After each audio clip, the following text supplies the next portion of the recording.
What is going on, everyone? My name's Boit and I'm back with some more Age of Mythology. The Titans action spawning in the bottom of the map in the red color. Playing as Poseidon, his name is Squash. In the top of the map in the blue color playing as Poseidon as well.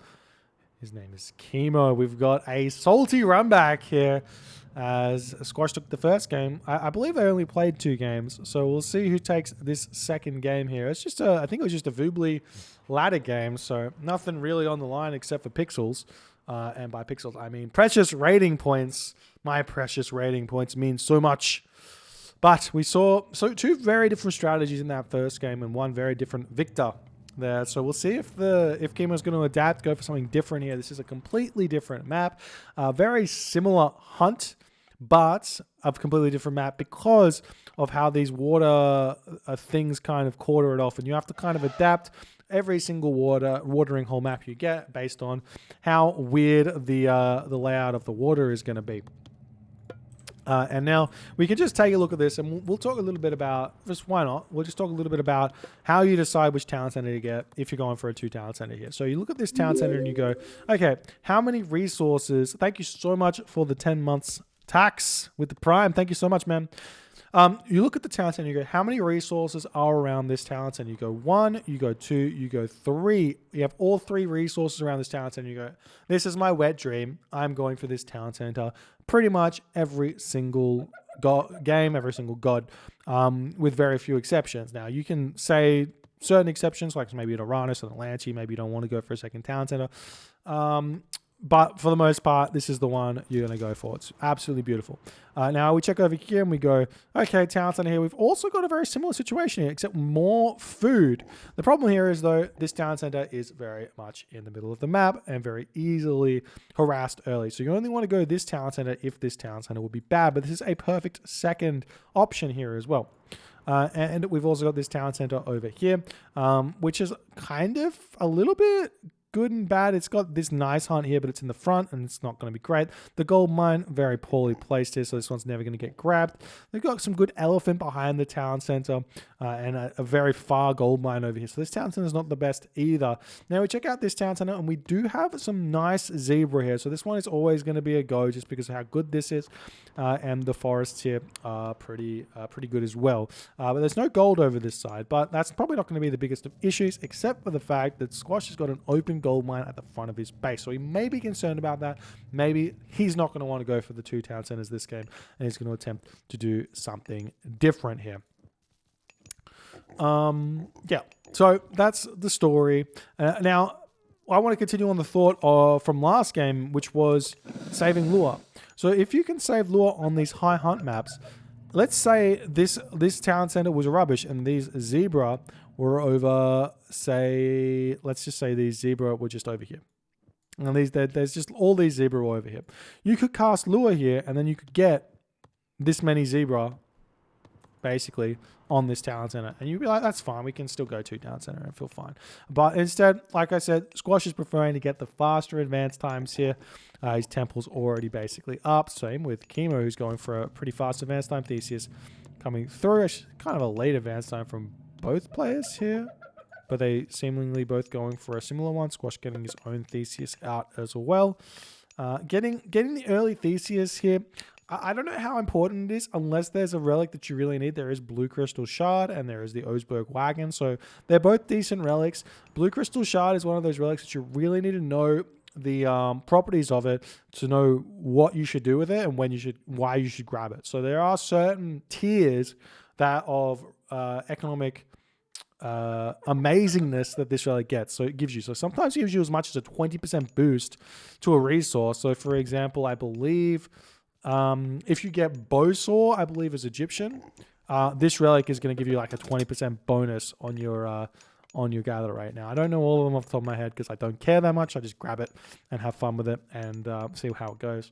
But there is definitely resources out there that you can look at. It'll tell you what's going on. And it is looking like Squash is going for a second town center, and Kimo is looking like he's going for a second town center as well, though he hasn't thrown it up just yet. We've got the Kadoskabots in the middle of the map here. But yeah, it looks like just Kimo's Kimo's early game build here. Oh, he's going to lose the village to a hyena. Oh, that's so sad. And that's, ladies and gentlemen, why you don't cast lure. Never, ever cast lure. Never, ever cast lure. Yes. This happens to Kimo so much. I tell you what, he gets so unlucky sometimes. Poor guy. Gotta hate the game. By this stage, the settlement's coming up now for both players. Very similarly paced though. Squash teensy bit in front. But it's really not going to matter all that much though. Squash is 2 villages in front right now, which is absolutely crazy. And I think that's only 2 villages in front because Kimo went for a Hippolyta and Squash didn't. Now I got the stables coming up for Squash. On a map like this, I feel like the better option is to get hand axe, pickaxe. And Kimo didn't get that. Instead, he went for a Hippolyta. And this is just going to give... and Squash cleans up the Centaur as well. Though the town center does look like it will be getting up here. No villages will get lost and these units will have to run away. And Squash does run away here. I do think that getting hand axe pickaxe in this matchup on this map specifically probably a little bit better than not, just because of how defensive it is and how little you need your units. And I believe we have in the chats being mentioned that hand axe and pickaxe was grabbed in the archaic age. So a little bit of a different build here from Squash. Just trying to get the economic edge early, though doesn't matter that much. If you get the faster town center as well, that's kind of a big deal. But we got the Centaur running around, and this Centaur does a lot of damage early. That's why you cannot lose your Centaur very fast here. And we are going to be seeing Squash retreating away as the villagers will snipe down a Katoska boss before starting to move on to that Hippopotamus, and the unit's going to be just pulling back here. Hippolyta and Theseus coming in. And it's going to be completely fine here. But 30 villages to 32. Not the biggest advantage, but the advantage is definitely there in that economy. Only hand axe and hunting dogs there. Whereas we've got all the economic upgrades for Squash, plus the blue crystal shard. I think there is a little bit of a bonus with pickaxe. I could be wrong.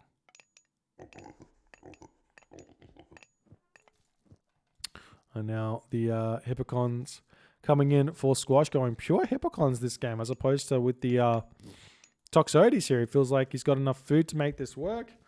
And Kimo instead opting for the defensive play, getting some Toxotes. So you do have to be careful here when you go pure Hippocon in this matchup, because the Toxotes mean you fill up your population with wood. Wood gathers faster, and they're also cheaper, which means you're going to be able to get to the heroic age faster, the mythic age faster. So you do have to make sure you take good fights and sort of punish the Toxotes just a little bit here. And Squash retreating back, doing his thing. There's not really any avenue to attack here. I'm surprised to see no walls coming up. A little bit of gold in the bank for Kimo, but not that much. I feel like you could definitely go just a little bit heavier on the gold early when you go for these 2 town center strats, and you just wall this all off. Boom, boom, and just get them up. Because you just like both players have got resources that are in the bank that could be used for walling that they're not really using on anything. This is a big fight here for Squash. Nice micro from Squash to pull that Centaur away, but does end up getting sniped here. The villager's getting pulled off of the Hippopotamus here, and Kimo does force Squash back. Still exactly the same amount of villagers apiece here, but Kimo's got the population advantage. Or actually, tell a lie, it is exactly equal, but Squash is 2 villagers in front right now. So is that on houses? It might be on houses. It's got to be very... who knows? We've got a 3rd town center coming up for Squash, though. The macro on this madman. He's just so insanely good. And he gets the better town center as well, because he's got all the elephant. And this town center here, it's not bad, but it's just kind of a little bit sad. It's just a little bit sad. And we've got Spirited Charge coming for Squash as well. And this just goes to show like how important those macro decisions are, and making really smart decisions based on the map that Squash is making. And this also goes to show, you have to remember, Kimo is not a Greek player at all. So his He might actually cast Ceasefire here, but Kimo's forte is definitely in the Ra and the Atlantean, or even the Egyptian and the Atlantean gods, and he has been working in his Greek and he has been working on his Norse, but he's still got a lot of hours to put in to really get to this level of Greek. That Squash is at. And Squash is just so smart with the decision making. Going to be taking this fight here. Wants to try and force it. He's got Spirited Charge. He's got medium cab, and with both versing medium cab. But it does look like it's going to be actually a very, very close fight here because the numbers slightly favoring Kimo, but Squash seemingly going to be having to, well, he's going to have to retreat here, but as the talent center is probably going to be able to get up. But maybe Squash has got a ton of idle units here. No, Kimo's just taking this fight really nicely, having to retreat here, and Squash just has got a lot more villagers really at this point. Seeing these villagers jump over here onto the food, and such is life. Try to take down the town center, retreating back on this thing, and the problem here, basically the problem here for Kimo is he's probably about a minute behind on the Mythic Age for Squash, and Squash is the type of player that makes that time really, really matter. You can see him eating these elephant here, a little bit short on the gold. Oftentimes we see Poseidon players go a little bit too much on gold, and this is obviously not one of those times for either player. And Kimo's kind of now restricted here onto some pigs. He's got farms over here. He hasn't even bothered getting these zebra. The Hippocon going to be trying to snipe a sentry tower. I like this snipe of the sentry tower because it's going to allow Squash to come into the base a little bit, though this sentry tower helps out a lot. And now it's going to be some militia doing a little bit of damage here, but only one comes from the sentry tower, so pick that off quickly. Completely fine. And Squash just about to advance to the next age with more population, more villages, and more economic upgrades here. You see these upgrades for Kimo. Still, I mean, they're okay. They're kind of caught up, but Aphrodite is on the way, and you can kind of see the Mythic Age coming in incredibly quickly. In fact, Squash can just put these villages that just finished on that food over onto the gold, even here if he likes, and be completely content that he's going to be able to get to that next stage. And as well as Shaft Mine coming through, that gold is going to start skyrocketing. And he can even sell some food if he really needs to, because it's obviously too much food now. And that's something to note. If you're an Egyptian, if you're a Greek player, if you're making the Hippocon army, you only need tons of food while you're building from 3 town centers. As soon as those town centers get maxed, you take a bunch of villagers off the food and put them elsewhere. With Squash taking another fight, it is Spirited Charge for both players, but Aphrodite is going to come in, but is it coming in too late? It's looking like Kimo is going to take this fight fairly convincingly there, as Squash's army very, very low HP, but maybe that was a tactical sack as he wants to start making Prodromus, and he is making them, but there's a ton of low HP Hippocon here that could get hit with a curse, but Kimo now clicking up, and like I said, he's about 1 minute behind Squash. It's not game ending by any stretch, so we'll see how this game is going to go. Neither town center in range of the water, and at this point Squash has got the smallest of advantages here, even though it's looking like he's got tons of resources in the bank, which he does, and he will be able to advance, but Kimo is going to be able to catch up very, very quickly, and Squash is taking his time getting this market up, which may give Kimo the avenue back into this game here. Because he's behind, but not that far behind. We're starting to see those Prodromus coming in.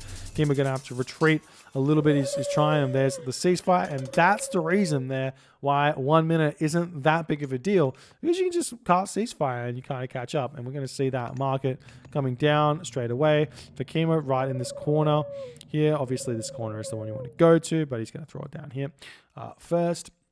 There's no real problem to throw the first market down with all your villagers here, because what you can do is you send that next villager over here to build this market in the corner later, and then you've got 2 markets to build caravans from. And even though the first trip is slightly inefficient over here, it's still better than having only one market. So you can always get that second market, fix that one up a little bit later. So that's one cheeky little thing you can do there. We've got Hephaestus coming through for Squash. Where's the... Kimo decided to not go Mythic Age here. This is probably going to be too much for him to deal with. He's getting Carpenters as well. Sometimes when you're behind, you just have to cut some stuff. So cut Carpenters for a little bit. Get the important tech to make sure you get Hephaestus. Because look at all these resources in Squash's bank right now. He's got nearly 2,500 gold. That's going to be Forge of Olympus. That's going to be Polyphemus. That's going to be Colossus if he wants. And it's just going to be a lot of upgrades incredibly fast because you can just buy them right now. Things cost a little bit extra, but obviously if you're buying food with gold, that's kind of good at 129 resources. What's that, 29% more expensive? And I think gold gathers... I can't exactly do the math on the top of my head. Don't know. Gold gathers a lot faster, so we'll see. But Squash retreating away from Kimo with his units, just trying to buy some time. But Hephaestus on the way now for Kimo. We've got the Fortress coming up, the Hoplite transition. We saw him do this in the first game. He loves this transition, and it actually makes perfect sense because you don't want to overproduce those Prodromus, do you? Because the Hoplites just come in and clean them up. They really don't do much at all. Although I say this, looks like this Prodromus is kind of going to town here. We see the curse coming in here for Kimo hitting Squash, and now that Polyphemus coming in. Look at the damage. It just completely... Well, it's really not as big as you think, but Polyphemus is getting taken down by Hippocon and everything else. Feels bad. Feels bad for Polyphemus. But Forge of Olympus on the way for Squash. We see the Colossus over here just happily munging on some gold, making his life nice and healthy. Though the Nemean Lion and Hippolyta will probably be able to take him out unless Theseus comes in and decides to end the Nemean Lion's life, in which case the Colossus probably lives. Probably pretty close. I don't think Hippolyta does much. What is it, 80%? 80% pierce armor. And it is looking like Kimo is potentially being able to hold on over here. He's starting to throw down some more buildings. Now, one thing you can do in response to this is just make Toxotes and towers. And then the buildings that the Heliopolis kills, you can snipe those Heliopolis with the militia, and that'll kind of shut down the hoplites, and then kind of force it into the late game. Forge Olympus, flood control, heavy infantry coming through for Kimo. She's ready to start transitioning with some Hypaspis. Now, Hypaspis, not the best against Heliopolis, so this is really, really smart from Squash as we see champion infantry coming in. But Squash is forcing out Hypaspis and making Heliopolis, and Hypaspis only do like 5 damage base or 6 damage base. I can never remember. I don't see any anymore. Find me some Hypaspis. What is it? 5 damage base, which is nothing. Even though they have 5% hack armor, it's really not that much. And Kimo now 104 population. 2 Squashes 160. And these small advantages that Squash has managed to get in this game have turned into... What are the upgrades here? Full copper, full champion infantry, compared to Kimo, who's got nothing just yet. We've got bronze on the way for the copper on the way for Kimo. And Kimo's got no ceasefire here to hold on, no answer to the Heliopolis, and he does end up deciding to tap out here in this game, and Squash manages to take both of these games they played here in the Poseidon mirror. I don't want to spoil it, but it's basically like Squash is the Poseidon king. He's the guy who was playing Poseidon before Matrius, and I say this reluctantly because probably Matrius could go very easily toe-to-toe with Squash in the Poseidon mirror, which is something I would love to see. If you guys want to see that, definitely let that be known. Get the Squash Matrius Poseidon mirror to happen, and we'll hopefully see that. Potentially maybe a show match. Potentially. It could be very, very cool. But if you guys enjoyed these games, please consider hitting the follow button on the Twitch. If you're on the YouTube, hit that subscribe button. I'll see you guys in the next game.